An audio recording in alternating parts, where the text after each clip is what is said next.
गेली 10 वर्ष आता महायुतीच्या असलेल्या उमेदवार मंदाताई म्हात्रे या बेलापूर विधानसभेतून आमदार होत्या।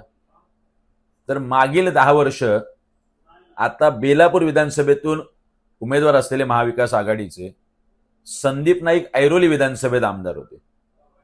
यांनी 10 वर्ष नवी मुंबईकरांसाठी आणि प्रकल्पग्रस्तांसाठी काय कामं केलीत याच्या एका खुल्या चर्चेचं मी निमंत्रण दिलं होतं। हे अनुपस्थिती दाखवून यांना नवी मुंबईकरांचं काही पडलेलं नाही ही गोष्ट परत निदर्शनास आली होती। आज परत एकदा मी एक संधी देतोय। मी ही घटक चाचणी परीक्षा त्याचं पेपर आज जाहीर केलेला आहे। 50 मार्काचा हा पेपर आहे।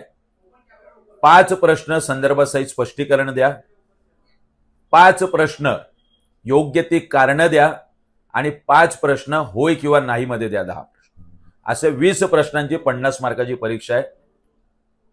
किमान कॉपी करून पुढच्या 3 दिवसात याची उत्तरं आपल्याकडून मिळण्याची अपेक्षा आहे। जर ही उत्तरं 20 तारखेच्या सकाळपर्यंत नाही मिळाली तर नवी मुंबईकरांनी यातून योग्य तो बोध घ्यावा आणि असा अपयशी आणि नापास उमेदवारांना मतदान करू नये। एबीपी माझा, उघडा डोळे बघा नीट।